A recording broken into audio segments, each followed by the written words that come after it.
Так, ну что, а? Давай иди, я знаю, что ты скучал. Блять, я соскучился. Здравствуй, мой хороший, с тобой, как всегда, Леха Хардплей. И сегодня смотрим вот Топлес. Топлес, дружище, здорово. 1000 лет я что-то не смотрел ролики, я вообще подвыпал. У меня 2 недели ничего, вообще никого не смотрел, ничего не выходило. Вы уж извините, там, то марафон в трансляциях можете на канале посмотреть, то вот вчера буквально и все, и в Беларусь, и потом назад, это и все. Да, и на месте все. Вот, так что я здесь, я снова с тобой каждый день ролики у нас будут выходить, а сейчас, и ой, сказали мне очень интересно, опять спамить везде начали, все везде, опять в каловых массах, сказали, Леха, посмотри, Топлесу, ну нельзя. Ребят, ссылочку на Топлеса оставлю внизу в описании, лайк поставил, все поставил. Топлес, дружище, привет тебе огромный. Ну и мы двигаемся, мы начинаем, как говорится, да. На что вы готовы ради успеха? Ну, слушайте, давайте, давай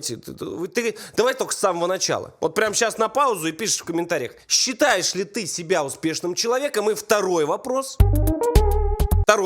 Что такое успех? Что для тебя в твоей жизни успех? Вы все разные. Напишите в комментариях, будет интересно почитать и посмотреть. Да, так что как-то так. Ребят, не забывайте также то, что... Знаешь, чем я занимаюсь в свободное время? А я знаю, что ты... На Сирусе играю. World of Warcraft. Да, X4, Алгалон. Заходишь туда, ссылочка в описании самой первой, а там мир РПГ, понимаешь? Там вот эти вот люди, эльфы, орки, херорки. Все бесплатно, понимаешь? Качаешь по моей ссылке, бонусов просто там вот так вот везде весь обмазываешься, значит, да. А я, кстати, напоминаю, что Сирус — это одни из древнейших серверов. Это не какие-то там вот эти шалопаи, да, которые вы нам деньги давайте, но мы вам не дадим оплатить даже. А я хочу, может быть, играть в мой любимый World of Warcraft. Так что заходите по ссылочке, качайте, переходите. Будем рады вас там видеть. Поехали, давайте. Что такое успех? Ну давай, Топлес, давай, мой хороший. Знакомьтесь, это Опа. Саша Митрошина. Я бывшая журналистка и нынешняя блогерша. За 3 часа она заработала 200 миллионов рублей. Согласно исследованию, столько же хватит обычному россиянину на безбедную жизнь длиной в 60 лет. А? Лотерею, что ли, выиграла? Золотой ведь ключик. Я забыла, как долго надо ждать выхода из самолета, чтобы тебя выпустили, если ты бедный. Чего? А это блогер Лерчик. Слышали о ней? И вот Я в сортах этого не разбираюсь. Кого, блядь? и я тоже. А она только налогов не доплатила на 300 миллионов. В эпицентре скандала сегодня Лерчик. Как раз в эти минуты следователи проводят обыски в коттеджа, который стоит 125 миллионов рублей. Чего? Налогов? Это налоги только. 300 миллионов, да? Ламборгини? За 2 куя. Тихо. Чего? Гелендваген, да? Новенький. Премьер-министр Японии Кезу Абути, который даже близко не подобрался к этой сумме, хотя умер от переработок. А вот Гусейну Гасанову такая смерть не грозит. В его гараже 5 машин. А вы напишите-ка в комментариях, какой длины ваш член.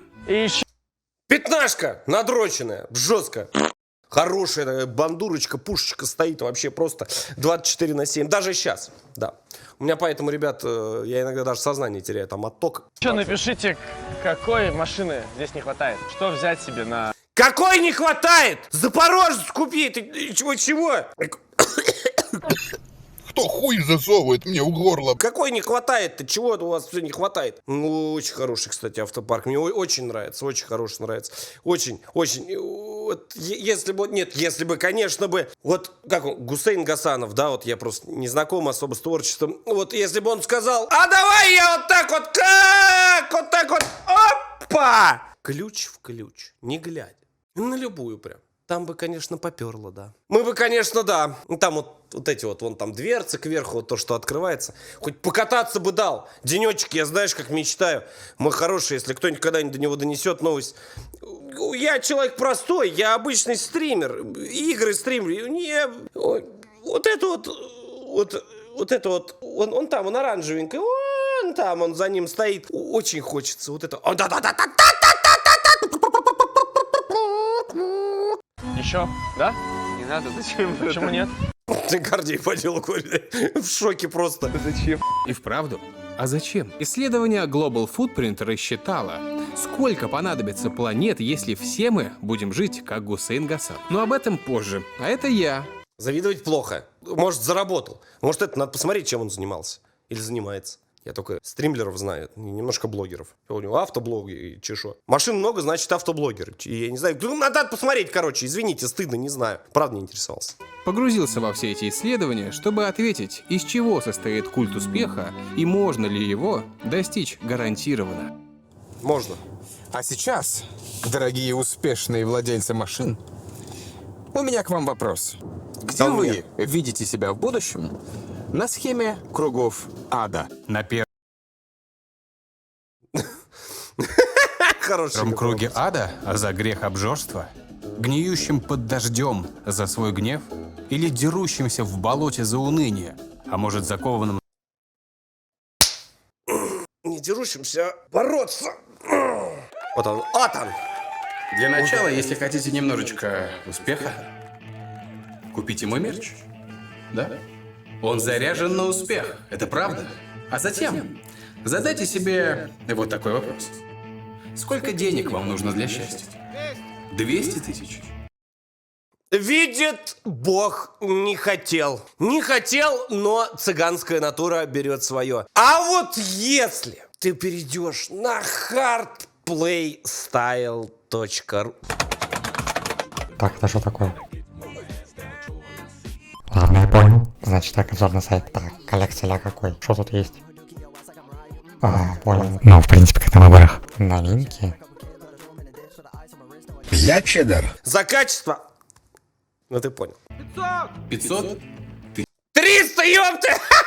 Можно ничего не делать? Ля. Денег много не бывает, ведь так? Правда? А вот ученые с этим не согласны. Итак, в деньгах ли счастье? Исследование показало, что удовлетворенность жизнью действительно растет вместе с годовой зарплатой. Но лишь поначалу. В какой-то момент кривая начинает загибаться, и удовлетворенность жизнью начинает... Сколько, блядь? 160 тысяч долларов годовая зарплата? Кого? 160 тысяч долларов. Это сколько? Много. снижаться. Да, вот она, та точка, где ты понимаешь, Та что точка. не в деньгах счастье. Но почему деньги не приносят счастья, а наоборот отдаляют от него? Одно из объяснений в том, что поначалу деньги закрывают базовые потребности в еде, жилье, одежде. Ну и, может быть, в путешествиях. А Согласен. потом с определенной суммы деньги Насчет путешествий не знаю, но ну да. Да, он прав. переносят нас в группу более богатых людей. И сырок Б.Ю. Александров, уже так как раньше, нас не восхищает теперь. Мы начинаем хотеть вещи чуть более премиальнее. Фен с дыркой Dyson, массаж пару раз в неделю, кроссовки чуть получше, как у Трэвиса Скотта. Если раньше Что это за кроссовки такие? Я не шарю, за тапки напишите. массаж и спа это что-то на богатом было, то сейчас это какая-то необходимость. Вы же хотите чувствовать себя в тонусе, хотите лучше просыпаться, лучше выглядеть. Итак, хотите узнать, сколько денег вам будет достаточно для счастья? Да. Ну, зависит от того, где вы живете. Американцу или европейцу нужно около 100 тысяч долларов в год. Жителю Латинской Америки хватит и 35 тысяч долларов. Ну а нам, в Восточной Европе, нужно чуть больше, около 45 тысяч долларов. Получается, нет смысла зарабатывать больше 250 тысяч рублей в месяц, ну, примерно. Сколько, блядь? Напиши свою сейчас зарплату. Просто. Кем работаешь или подрабатываешь, и зарплата. И сумма. Это у нас никто не знает в интернетах. Просто кем и ценник. В рублях, там, в долларах, там, как получаешь. Давай, посмотрим заодно. Это же интересно. Потому что дальше это вас сделает только несчастнее. Ведь перейдя рубеж в 250 тысяч, вы становитесь лишь самым бедным из богачей. 986 миллионов? Я больше не миллиардер, Ричард.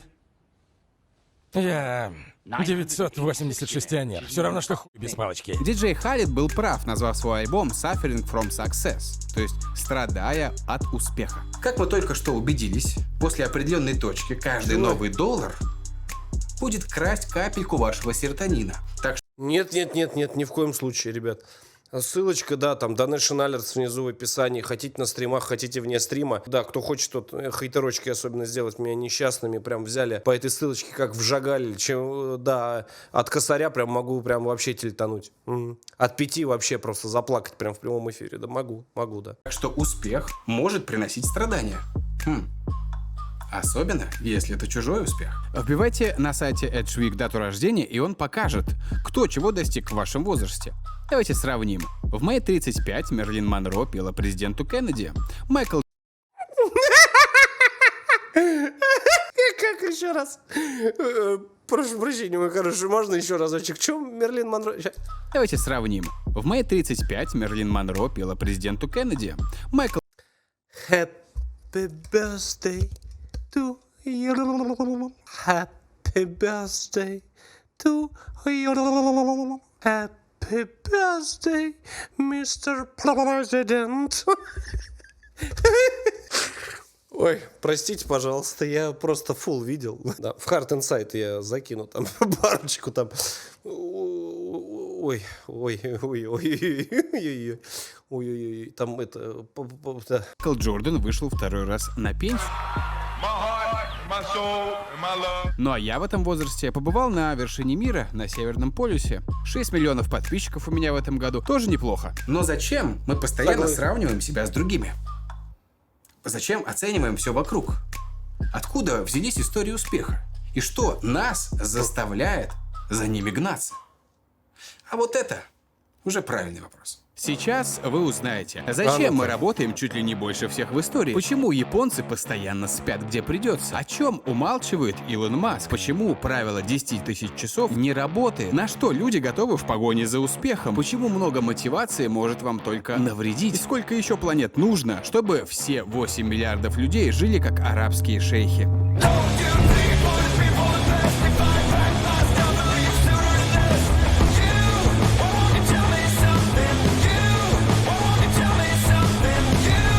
Я как-то сразу начал мотивироваться. Представляешь, сейчас эта музыка заиграла. Я, короче, почувствовал мотивацию, понимаешь, сразу. К чему только не знаю, но я почувствовал ее.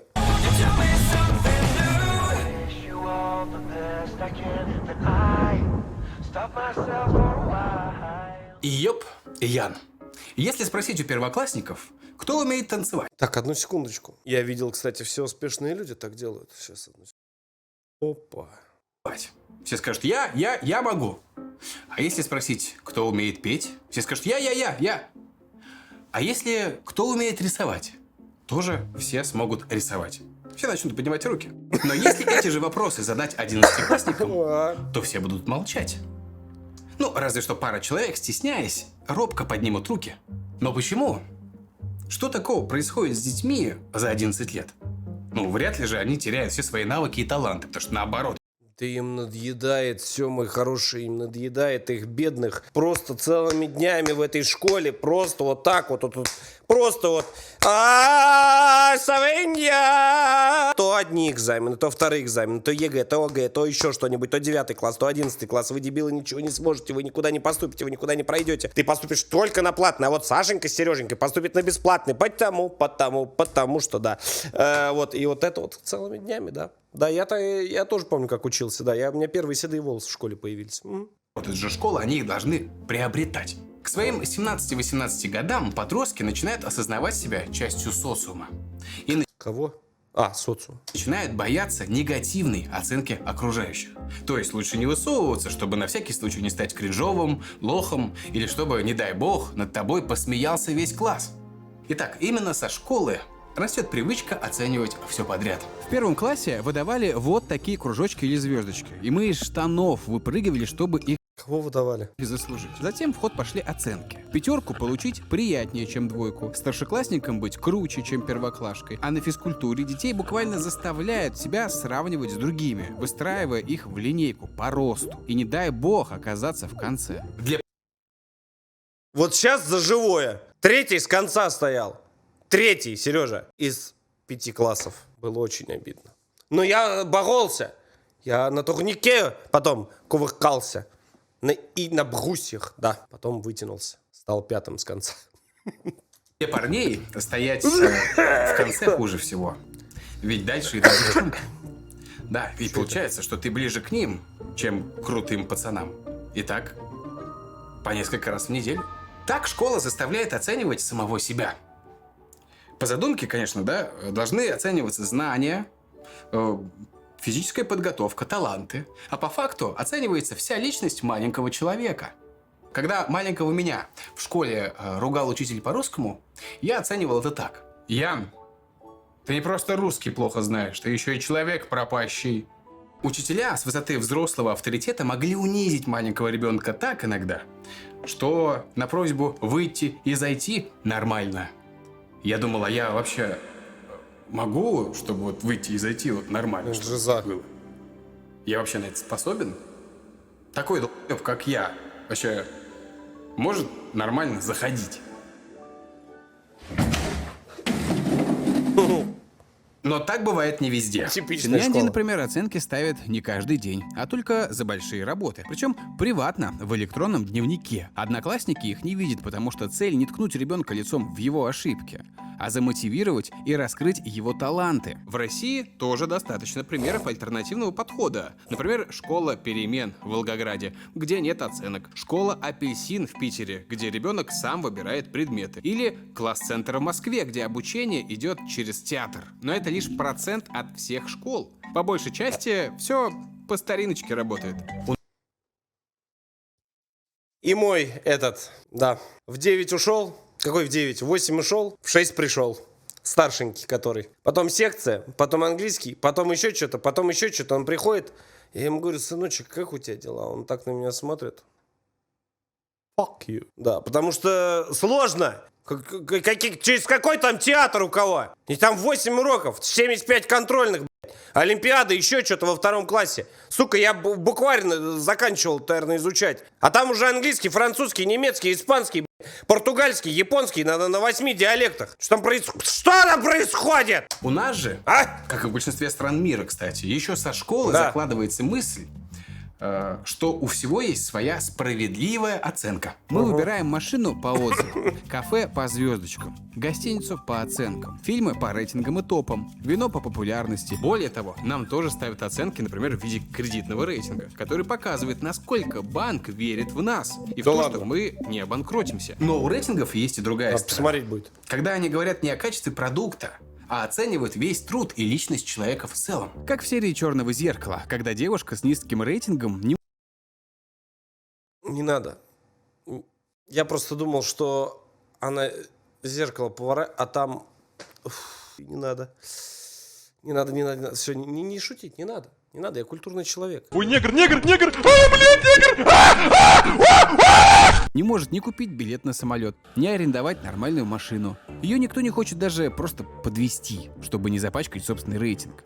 Такое уже происходит в реальности. Некоторые таксисты не возьмут пассажира с рейтингом ниже 4,6, а самих водителей с такой оценкой сервиса просто заблокируют. Еще одна проблема рейтингов — это накрутка и обман. Когда появляется система оценок, неизбежно появляются и читеры, которые накручивают эти оценки. Если компании дают баллы за шаги, люди сделают прибор, имитирующий их. Если вы платите за просмотр видео или сбор персональных данных, они откроют мобильные фермы. Очень много таксистов, очень много херовых отелей при выходе там просят поставить 5, ну или оценочку. Оценочку поставьте, не забудьте, пожалуйста, да? Ну да.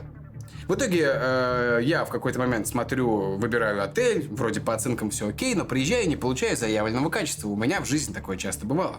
Ну и наконец, все вокруг себя хотят видеть отличников, все вокруг себя хотят видеть 5. В итоге происходит инфляция оценок. Простыми словами, их стоимость падает. Посмотрите на оценки в Яндекс.Еде. По сути, мы выбираем между 4,5 и 5,0. И даже 3,9 кажется нам... Не-не-не-не-не. Недавно меня когда на рольчики-то кинули. Этот Delivery Club не привезли, сожрали роллы мои. Там ребята нормально завезли в этот Солнечногорскую, эту Якиторию. Там сколько, 4,2, 4,3 сразу улетел, да. Сожрал заказ мой. Зараза, я есть хотел не знамо как. Не стыдно, нет? Так даже не извинились. Почти. Подозрительно малым. А в Одноклассниках любая оценка ниже 5+, считается оскорблением. Ну, а в одном из главных универов мира, Гарварде, средний балл за 70 лет вырос с 2,5 до 3,8. Слушай, интересно, а еще в Одноклассниках есть эта тема? Типа там, понял, заходишь, всем подряд единицы лупишь, и тебе потом в личку. Если что-то не нравится, то ко мне можешь вообще, блядь, не заходить, еще раз единицу поставишь, мам твою это. Есть, интересно, еще эта тема? Прошло уже 150 лет этих Одноклассников, по любасу есть. Надо потестить, надо поэкспериментировать. Потому что студенты, наверное, становятся все умнее, да? Нет. Просто все стали гнаться за оценками, а не за реальными навыками. Вы можете выучить все времена английского, например, абсолютно, и думать, что все получится, но В английском времена есть? А, этот. Will — это будущее, да? Что-то там did not. Это прошлое, да? теряться. Ну, пропускал уроки английского, сидел в компьютерном клубе. Но школу без троек закончил, еще раз говорю. Стыдно. Очень стыдно. В реальной Очень нужно иногда. ситуации, например, при продлении визы или при оформлении карты в банке. Когда вам говорят на английском, мы такие йоу и поплыли. Или вот многие делают ошибку. К feel добавляет myself и думают: о, я сказал, что я себя типа чувствую. Не, на самом деле это значит, что вы трогаете себя внизу, типа. Так что хватит уже. Feel yourself. Выучите английский не для галочки, а для реальных задач, которые необходимы вам. А на каком месте в рейтинге жизни нахожусь я сам? Forbes давно ведет список 30 самых успешных людей до 30, в который я, очевидно, уже не попадаю. Но мне, как и вам, хочется быть в чем-то лучшем. Но как измерить успех во взрослой жизни? Ну, наверное, по количеству денег. Чем больше денег, тем успешнее. Конечно Чем меньше знает налоговая, тем крепче. Если что, я все плачу. Да. же, для Дай бог здоровья, бухгалтер. многих успех измеряется деньгами. Может быть, поэтому, несмотря на то, что машины во многом заменили ручной труд, мы все равно работаем едва ли не больше, чем все поколения до нас. Охотники-собиратели тратили на свою охоту и собирательство около 4 часов в день. С переходом к сельскому хозяйству труда стало больше, ведь за полями нужно ухаживать, урожай сеять и собирать, а животных кормить. Так, английские Это вот ебатория с картошкой никогда не забуду. 30 соток, представляешь, в деревне было, Сережа. 30 соток. Колорадский этот жук, этот, как его, между грядками, чтобы вода не застаивалась. Этот, сорняки, еще что-то, какая-то херня там. Это очень было страшно, очень страшно. Загар был просто адовый. Крестьяне в средневековье работали уже по 8 часов, но только 150 дней в году. В остальное время ели то, что запасли. А во время промышленной революции в 19 веке, когда человеческий труд должны были заменить машины, а человек, казалось бы, должен отдыхать, рабочий день, наоборот, достиг своего максимума — 16 часов в день, 6 дней в неделю. Работали и дети, и беременные женщины. К счастью, в наши дни количество рабочих часов стало снижаться, но последние полвека оно стоит на месте. Сейчас перед большей частью людей не стоит проблема голода. Но мы все равно работаем много и почти все время. Зачем? Чтобы иметь достойный доход, да. И повысить свой статус. И вот как раз та самая вещь, которая ставит меня в тупик. И даже когда мы переходим от бедности к богатству, мало что меняется. При переходе от бедности к богатству у нас появляются новые запросы и новые амбиции. И мы теперь начинаем больше пахать, чтобы их реализовать. Начинаем обслуживать эти запросы. К тому же нужно постоянно быть лучше своих коллег, чтобы тебя не сократили, а наоборот повысили. В Японии, например, офисных работников даже приходится уговаривать работать поменьше, ведь с переработками их рабочий день вполне может достигать 16 часов. После этого не удивляешься, что они спят в транспорте, в парках, в кафе, в книжных магазинах, в торговых центрах. У японцев есть специальное слово, означающее смерть от переработки – кароси. Из-за кароси в 2000 году умер премьер-министр Японии Кейдзо Абути. За 20 месяцев на посту у него было всего 3 выходных. Окей, не все из нас работают так неистово. Есть разные люди, но в моем окружении все ебашут, если уж проще говоря. Но вот задумайтесь вот о чем. В 20 веке, выйдя из проходной завода или из офиса, Добби становился свободным. Он знал, что следующие 16 часов жизни его. Он может пойти выпить пиво, посвистеть девчонкам на перекрестке или пойти поиграть в футбол. Мы же с вами всегда онлайн. Отвечаем на рабочие сообщения с утра до вечера даже в выходной. Согласен. Вот смотрите, это все рабочие чаты команды Топлис. Сколько их? Ну, смотря какой проект. Бывает 20 одновременно, а бывает и 30.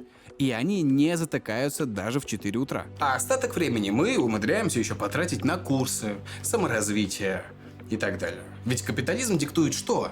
Что время должно работать на нас. Всегда. И приносить деньги в будущем. Прибыль. Вот мы и пашем 24/7, чтобы на воображаемой линейке зарплат не оказаться в самом конце списка. Как-то раз мне один богатый человек сказал, что на самом деле прикол не в том, чтобы знать, как зарабатывать деньги, но еще и знать, как их выгодно тратить. То есть экономить, простыми словами. Итак, многие из нас в душе отличники, хотят больше звездочек, золотые медалисты. Но почему тогда успех к ним так и не приходит? Может быть, они тогда недостаточно сильно его хотят? Может быть, дело в мотивации все-таки? Может быть.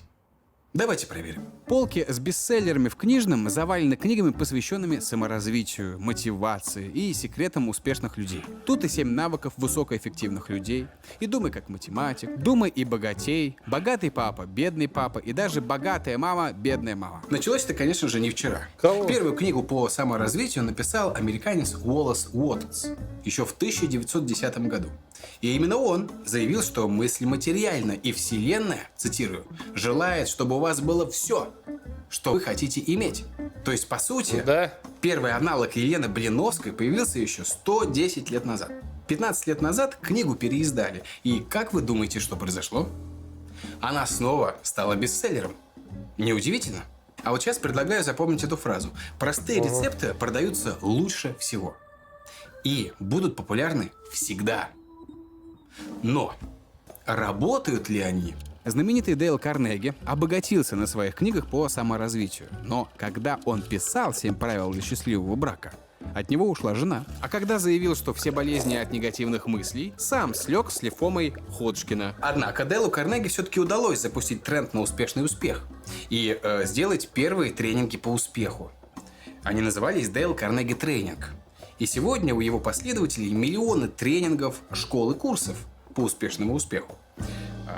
Некоторые из них, кстати, превратились в настоящие психокульты. Если ты будешь желать успеха так же сильно, как своего следующего вдоха, ты достигнешь его. Говорил создатель одного из первых американских психокультов LifeSpring, то есть источник жизни. Эти психокульты разошлись по всему миру, а в 90-е пришли и в Россию. На LifeSpring запрещалось, например, пропускать занятия даже по уважительной причине, носить часы и ходить в туалет. Это еще почему? Посетителям, видимо, предлагали прямо в стакан, который наполовину полон. В подобные тоталитарные секты попадали через друзей, которые уже прошли курс и яростно предлагали всем знакомым. Но давайте посмотрим, из чего они... Знал я одного человека, очень много разных фильмов про него посмотрел, да, который тоже «Приведи друга». Горе не беда, горе не беда. Ну да ладно. Состоят. Вначале создается дружелюбная атмосфера. Людей просят познакомиться, обняться.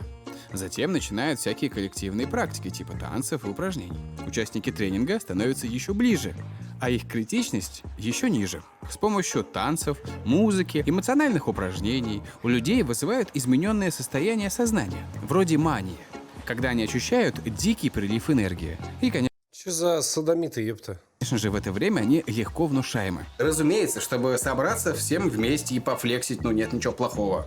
Но когда это сделано для того, чтобы пустить пыль в глаза и выманить побольше денег, то потанцевать можно уже и в другом месте. Эти курсы были успешными, но только для организаторов этих курсов, которые выкачивали из них побольше денег. И как побочный эффект, эти тренинги иногда ломали психику адептов. Один участник LifeSpring уверовал, что Бог просил его принести в жертву маленького сына, а другая участница начала считать, что умеет контролировать работу светофоров. Ну а самое страшное, что после таких тренингов случаются волны суицидов. В большинстве случаев, если все заканчивается мирно, то человек просто тратит деньги и на короткий срок становится гиперактивным, таким заряженным на успех монстром в узких брюках и в притальных рубашках. Но почему это плохо? Во-первых, гипермотивация может сработать вам в минус. Так говорит закон Йеркса-Доdsона. В любом деле, с ростом мотивации продуктивность поначалу растет, что логично. Но с определенной точки начинает, наоборот, снижаться из-за увеличения стресса и напряжения. И чем сложнее задание, чем мотивации нужно меньше. Все потому, что простые задания... 7 лет скоро, как я с тобой. В 28 начал, уже 36. 30... Да. в июне 16 года, да, мы с тобой создали канал. Вот это что вот это за диаграмма? Там есть отдых слова? Если нет, все значит верно. Задачи кажутся рутинными, и нам нужен небольшой пинок, чтобы начать их делать. А вот сложные и без дополнительного пинка вызывают волнение. Поэтому Доп-пинок. решать их на гипермотивации — это худший вариант. Во-вторых, психокульты помещают проблему внутрь человека. Ему говорят: ваш доход — это ваш выбор. Типа, Чего? ты сам такую жизнь выбираешь. А ты: да нет, я не выбирал такую жизнь. Я хочу другую жизнь. Я хочу счастливую жизнь, где у меня много денег. Наверное, со мной что-то все-таки не так. Человека научили так думать. И, возможно, у него просто в жизни не было еще возможности, да, вот этого для рывка, ветки развития, где бы он мог, и вот эта искра. Ой, я знаю одного человека, которому нужно срочно создать свой психокульт. Да, называется 10 лет развития.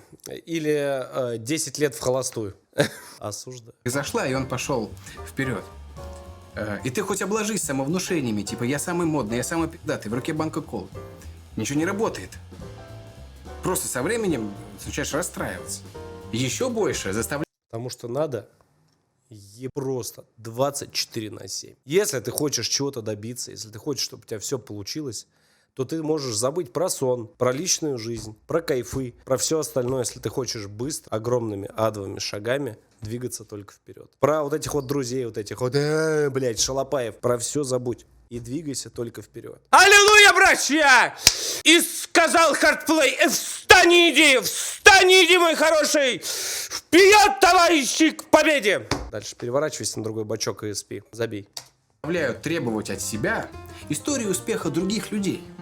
Но давайте разберемся, откуда растут ноги таких историй. Может откуда? быть, от капиталистов вроде Ротшильда? Нет. Оттуда. Откуда вы бы ни за что бы не догадались. Из христианства, а точнее из одной его ветви – протестантизма. До его появления Я в этом не христианство разбираюсь проповедовало аскетизм и равнодушие к земным благам. Но протестанты стали рассуждать по-другому. Бог дал каждому из нас определенный талант. Если, используя его, человек сколотил состояние, значит, он выполнил божественный замысел. Деньги должны порождать новые деньги. Другими словами, Бог больше не заставляет тебя быть аскетом. Кайфуй, пожалуйста, если заслужил это честным трудом. В Америке эта идея быстро подружилась с капитализмом, и так и родилась американская мечта – мир, в котором каждый бедняк может стать миллиардером. Как Генри Форд. Он родился в семье простых фермеров, сбежал из дома в 16, а в 47 построил самый современный на то время завод. Форд разбогател на том, что дал народу доступный автомобиль, знаменитую модель Т.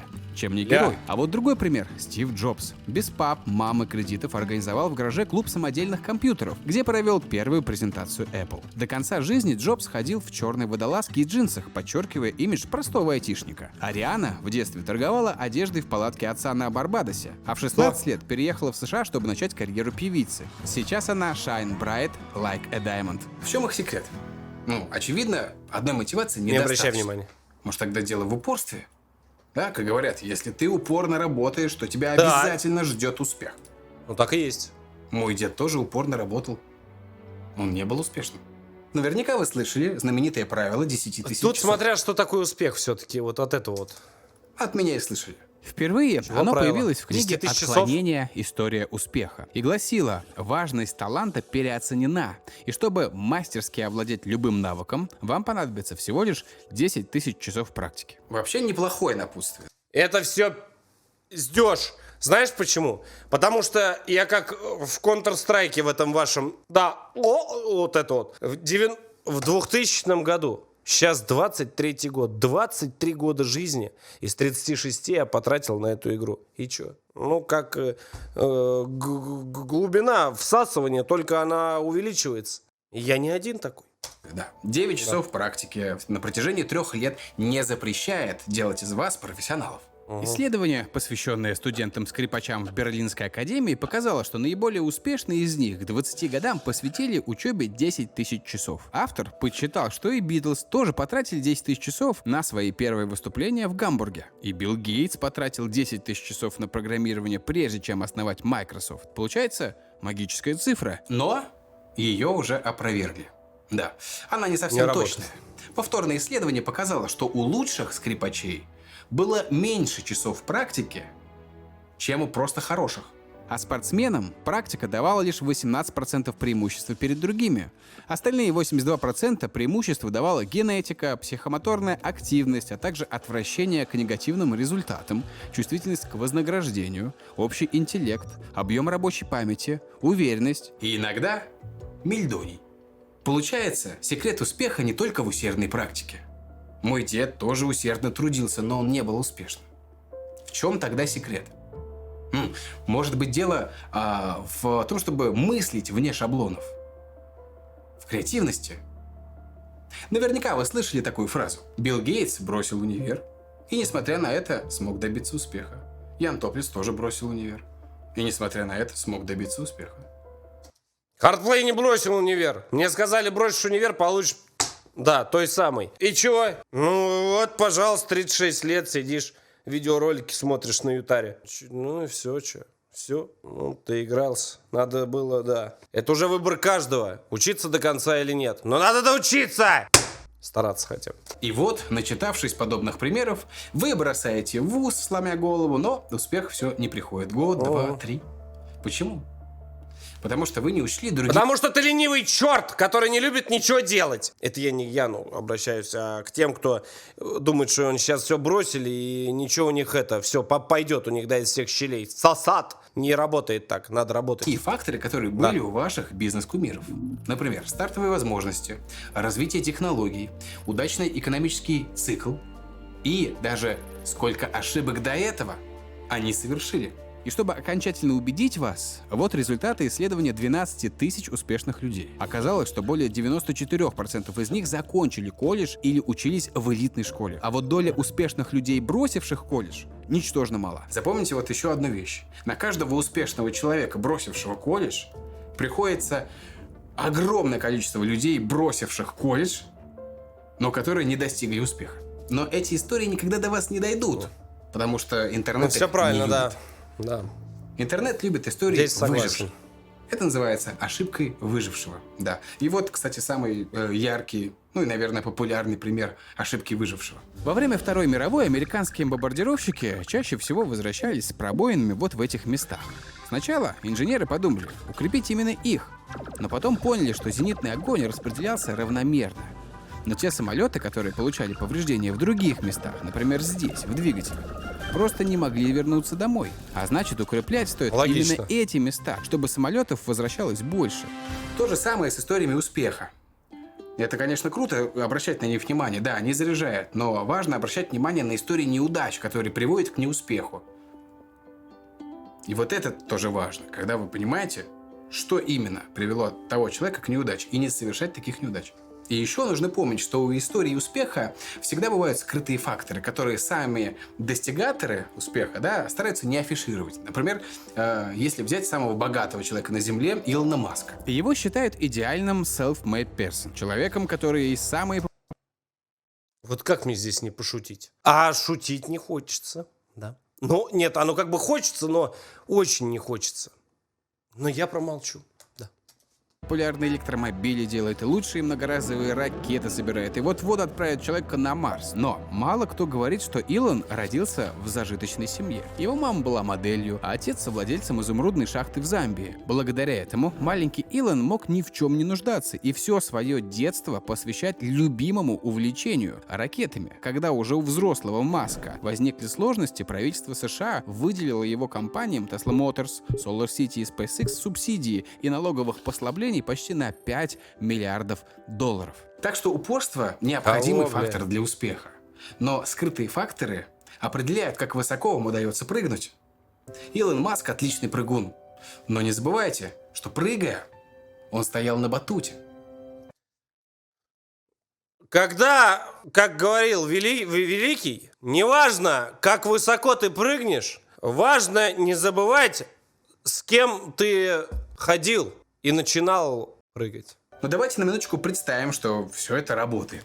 Что мотивация от коучей, плюс 10 тысяч часов практики, вау, вы Ламборджини, все как вот успешные люди вам это на картинках диктуют, все есть. Представьте, ничего нет, Ян! Ничего нет! Нету вашего ни этих Ламборгини, ни хера нет. Надо, значит, еще больше работать. Еще больше. Я буду работать, я буду стараться. У меня получится. В Тони Робинсонов или Кого? 8 миллиардов Гусейнов Гасановых. На сайте Per Square Mile решили прикинуть, сколько ресурсов, например, пресной воды, плодородной земли, нефти, мест под свалки и так далее понадобится, чтобы 8 миллиардов, кстати, поздравляю, у нас 8 миллиардов теперь, могли поддерживать тот или иной образ Молодятся, жизни. Итак, смотрите, если все земляне будут жить как скромные бангладешцы, то нам хватит всего лишь такой части планеты. Если как индусы, то вот такой. Если как жители Уганды, уже такой. Ну а если как китайцы, то уже всей планеты не хватит. Нужно на 10% больше. Ну а чтобы всем жить на уровне граждан Эмиратов, потребуется еще 4,5 таких же планет, как Земля, в довесок. Звучит как название фильма про Бонда.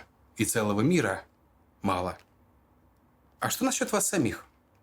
Да, вы можете пройти тест, я его оставлю ссылочку в описании. Вот.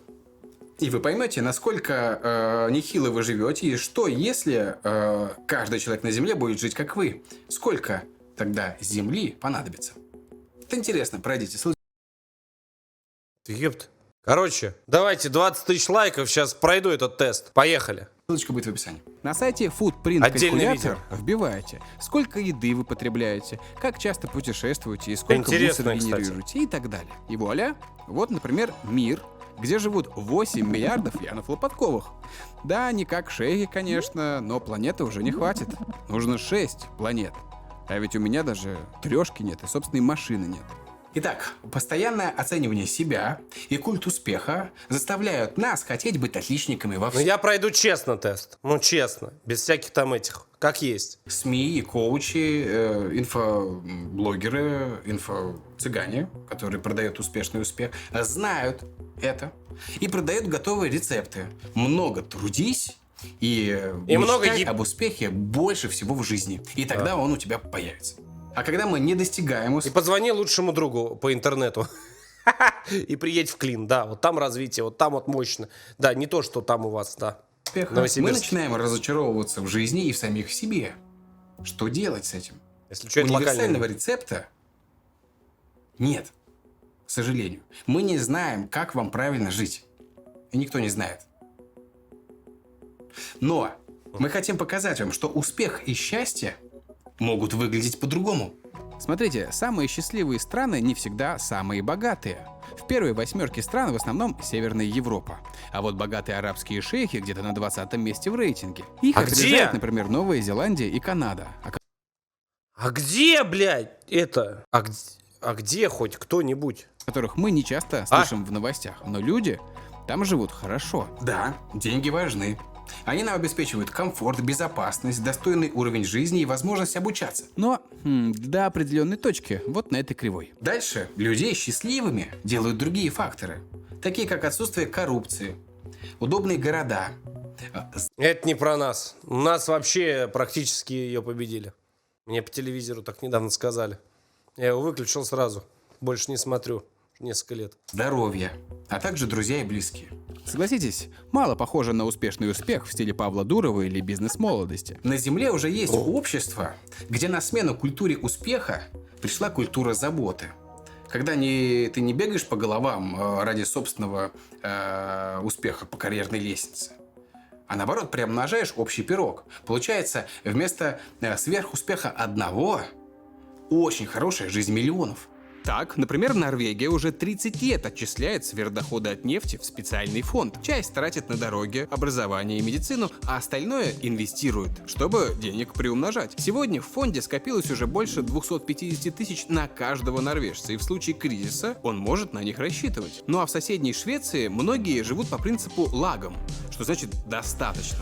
Ну типа в самый раз. Шведы не кичатся успехом, брендами, тачками и не приветствуют переработки. У меня сколько там сейчас накопилось, я просто надо узнать. Сколько там у нас в этом, сколько там, у меня 5 миллионов есть? Нет, так, чисто долларов. Ну, чисто просто на лайтовую так жизнь. Ну, мало ли, если что случись, когда мне могу воспользоваться, а?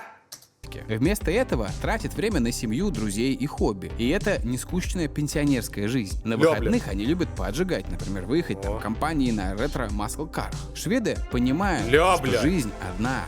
Нужно наслаждаться ей и дать наслаждаться другим. Выберите сами, Жизнь что вам одна! ближе, каросе Кайфуйте! или лагом.